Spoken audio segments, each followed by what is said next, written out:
اذا جاء اجلهم لا يستأخرون الساعة ولا يستقدمون. بسیار نهایت گرامی، السلام علیکم و رحمت الله. صحبت های مقدماتی را مولوی صاحب کرد. انشاءالله امیدوار هستیم که ما از پاداش خدا نصیب همگی ما بگردد.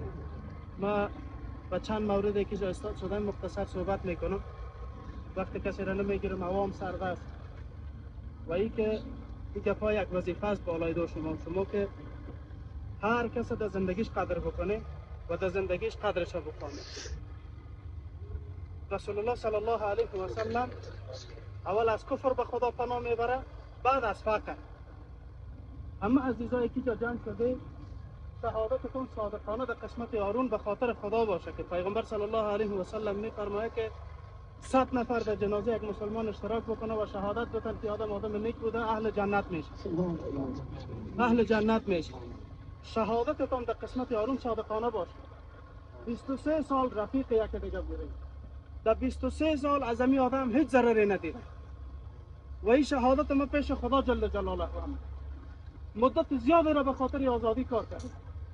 یک روز آدم نماند که تا به یک تار مهم صدمه برسد. این گپا از جوانمردی و عیاریش است. این گپا از شجاعتش. اما وقتی پیغمبر صلی الله علیه و سلم از فقر پناه میبره، در اینجا دارا در برابر نادار مسئول است. در اینجا پیش خدا جل جلاله آدم جواب میده. هیچ چخ کردن و سرتپاندن اینا هیچ جایی را نمیگیره.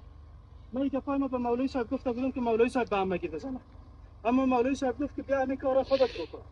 من میگم همینجا هر کسی که هستیم یکی دیگر را به خاطر خدا و رسولش دوست داشته باش و داد یکی دیگر برسه. یک آدم 4 منزل خانه داره ولی سنگ و چوبش برش نان نمیده، سنگ و چوبش مشکلاتش حل نمیسازه. از عابد بودن که سخاوتمند بودن بهتره. بیایم سخاوتمندی یاد بگیریم. به خدا نماز روزه عمل شخصی است، عمل فردی است. عمل فردی پیش خدا و قدر نداره که عمل جمعی قدر داره. خدا هارون قطعش خوبی بکنه، شهادتتان نمی باشه. به خاطر خدا جل جلاله هر کدامتان جداگانه آیت الکرسی بخونه، کلمه بخونه، هر چی بخونه، امشب هارون میمان الله جل جلاله. کسی هم چوپان میشه که در دشت و بیابان کسی در پیشش میموره و این دیگه کسی را نمیافه که دفن بکنه و نمیفهمه که چرا کم نماز جنازه بخونه. میره یادم به یک شکله که میگیره دفن میکنه. وقتی که در نماز استاد میشه کسی دیگه را نمیافه، در دل خودش هم گپکای خودش هم میزنه و بالاخره این مرده را دفن میکنه. شبش مرده را خو میبینه، در شب اول خو میبینه. خو میبینه که آدم در تخت بهشتی تکیه زدگی است و خود همی چوپان از این سوال میکنه که مرد تو در کجا هستی؟ میگه من در بهشت الله جل جلاله هستم. میگه من خب تو نماز جنازه درست هم نخواندم، چطور شد که تو در بهشت خدا جل جلاله قرار گرفته؟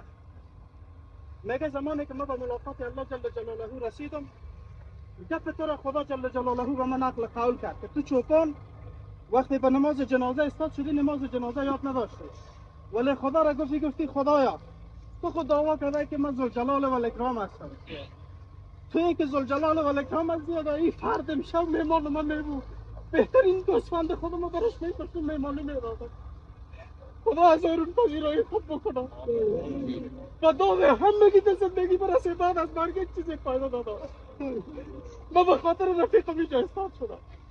از فقر، از بیچارگی چند ولایت پشت سر گذاشتن در ناخنکاش سیاه میگن، سرای شانه شاریدگی میبود.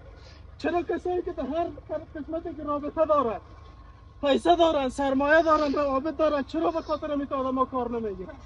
چرا باز امروز پروال کلگی کشال باده سر قبر استاد میشن؟ داد و وایلای که حسناتش در دل ما میمانه.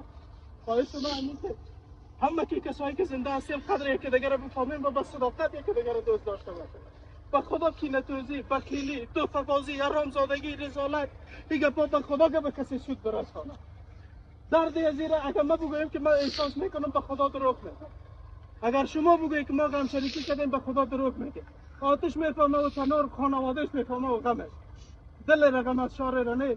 خواهش شما میکنیم جوانایی که نمیشه از همگی از مسافرت برگشتین، از حالت بیچارگی برگشتین، همگی فقر و بیچارگی و ناداری دارن. مسئولیت همگی نمی رابطه داره از رابطه کمک بکنه، سرمایه داره از سرمایه کمک بکنه. هیچ کسی رو نمانه که نمی رقم گوره بدل در پیر خواب کنه.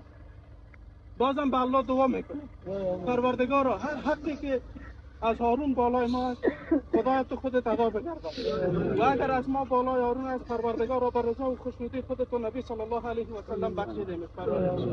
خدایا دیدار خودت است و شفاعت رسول الله صلی الله علیه و سلم شامل حال همگی ما.